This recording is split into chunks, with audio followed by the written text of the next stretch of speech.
हम अल्पसंख्यक समुदाय की बात करेंगे। प्रशांत किशोर ने जो कल कहा, इकरा शब्द जो आप बता रहे हैं, जिसकी चर्चा कर रहे हैं, इकरा का अर्थ होता है, कुरान शरीफ में जो आयत है उसमें है। इकरा, इकरा का अर्थ है नॉलेज, ज्ञान, एजुकेशन, इसी से रिलेटेड है। उसके एक बड़ा ब्रॉड मायने रखते हैं। मतलब कहने का मतलब है इल्म हासिल करना चाहिए यहाँ पे। जब हमारे पैगंबर साहब थे, पैगंबर मोहम्मद सल्लल्लाहु अलैहि वसल्लम, हालांकि हम लोग उन्हें इसलिए बोलते हैं, ऐसे पैगंबर साहब भी बोला जाता है उन्हें, नॉर्मली मोहम्मद साहब तो ऐसे नहीं कहना चाहिए, उनके लिए पूरा एक उनके चूँकि आखिरी पैगंबर थे तो उन्हें एक एहतराम देने के लिए मोहम्मद सल्लल्लाहु अलैहि वसल्लम बोला जाता है। तो उन्होंने कहा था कि इल्म हासिल करने के लिए, मतलब पढ़ने के लिए चीन तक जाना पड़े तो जाओ। वो इस बात को कब बोले थे? उस समय चीन जाना सबसे ज़्यादा टफ था। वो रेगिस्तान से घिरा है, पहाड़ों से घिरा है, चीन जाना है उस समय एकदम बवाल का काम था यहाँ पे। तो मतलब इल्म हासिल करना है ना तो चीन तक जाना पड़ेगा। और आज लोग हर घर में स्कूल, कॉलेज, अब तो गांव-गांव में पहुंच गए हैं, लेकिन ऑनलाइन क्लासेस हैं, ऑनलाइन क्लासेस हो गए। लेकिन इस दौर में भी अगर लोग पढ़ाई छोड़ रहे हैं तो एक समय आएगा बहुत पछताना पड़ेगा। आपको लगता है कि हाँ, जो उन्होंने कहा मुस्लिम तबके के लोगों को कि पढ़ो, पढ़ना ज़रूरी है, क्यों? आखिर इतनी आबादी है, लोग वोट देते हैं लेकिन उन्हें उनका हक नहीं मिलता क्योंकि वो लोग पढ़ नहीं रहे हैं। अधिकतर लोग सिर्फ काम धंधे के चक्कर में ही रहते हैं। देखिए, पढ़ाई में एक तो नेगेटिव चीज़ ये है ना कि इसका रिजल्ट काफ़ी देर से मिलता है और कई लोग इसको समझ नहीं पाते हैं। लेकिन पढ़ाई से जो रिजल्ट होता है ना, उसका काफ़ी लंबे समय तक उसका इम्पैक्ट पड़ता है। अगर कोई बच्चा 15 साल का है तो अभी कहीं जाके कोई काम करने लगे, लोहा लकड़ के काम में लग जाए, किसी भी बिजनेस में लग जाए, वहाँ पे सब्जी बेचे, फल बेचे, कोई कारपेंटरी का काम करे, तो उसको इनकम आने लगेगा 2 पैसा। लेकिन उसको सोचना पड़ेगा ये इनकम बहुत ज़्यादा इसमें हाइप नहीं जा सकता है, कुछ लिमिटेड रहेगा। और जैसे जैसे उम्र बढ़ेगा लोग वो इनकम और घटते जाएगा। अभी कोई मजदूर है तो बुढ़ापा में थोड़ी ना उसका वैल्यू बढ़ेगा।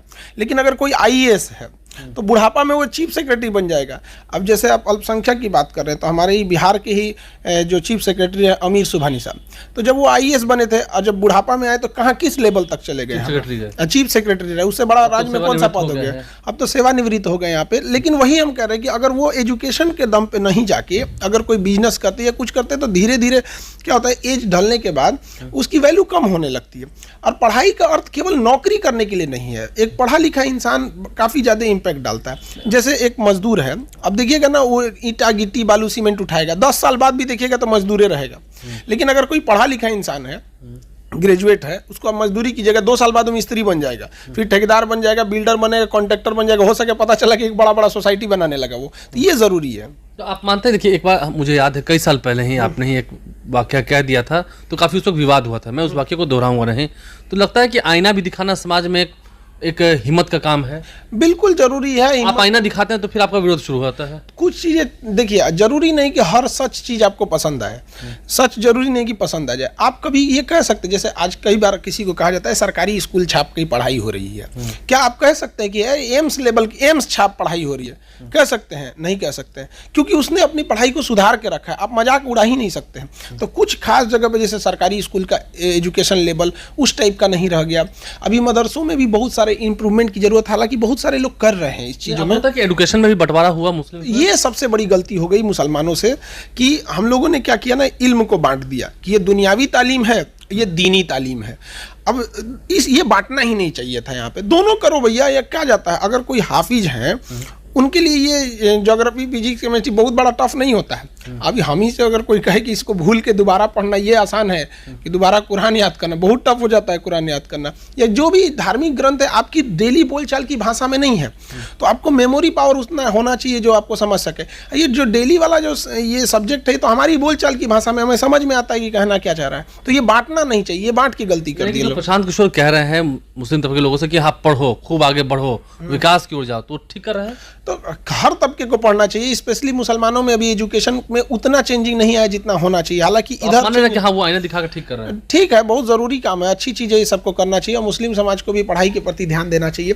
और खास करके मुस्लिम लड़कियों में, महिलाओं में ये शिक्षा जरूरी है। आप मत नौकरी कराइए, कोई दिक्कत नहीं है, लेकिन अगर उस लड़की के साथ फ्यूचर में कोई अनहोनी होती है तो वो 2 रोटी कहाँ से खाएगी? फिर वो जिल्लत की जिंदगी रख के करेगी। आज इतने डॉक्टर्स हैं, इतने बड़े बड़े लोग पहुंचे, तो अब वहाँ पे भी सुधार हो रहा है। नहीं तो आपको लगता है, आपने जब कोई महिलाओं की बात की कि लड़कियों की शिक्षा की बात की, बिहार में जो नीतीश कुमार कहते हैं अक्सर अपने भाषणों में कि साइकिल योजना की शुरुआत की, उससे बहुत बदलाव हुआ नीतीश सरकार में। हाँ, महिलाएं निकली, बिल्कुल बदलाव तो हुआ और छोटे छोटे चीज़ें ही हमें एक बड़े पैमाने पर बदलाव को देखने को मिलता है। महिलाओं के लिए जो साइकिल योजना थी और सारे प्रोत्साहन योजना। एक और चीज़ कहना चाहेंगे कि महिलाओं की फीस के लिए गवर्नमेंट को कुछ सर्कुलर पास करना चाहिए कि यार उनके फीस पे जीएसटी ना लगे या फिर उनकी फीस आधी हो। तो इससे भी लोगों को प्रेरणा मिलेगा कि अगर कोई एक बेटा को पढ़ा रहा है तो उतने में 2 बेटी को पढ़ा सके, अगर आधा कर दे तो ये भी एक समाज को अच्छा संदेश जाएगा, जिससे कि लड़कियां पढ़ेंगी। और अगर महिलाएं पढ़ लेंगी ना तो समाज पढ़ लेगा, क्योंकि कभी भी पढ़ी लिखी माँ अपनी बेटे को अनपढ़ नहीं छोड़ सकती। अगर माँ पढ़ लिख लिए ना तो कहेगी कि हाँ हम बर्तन मांज लेंगे, तुम पढ़ो।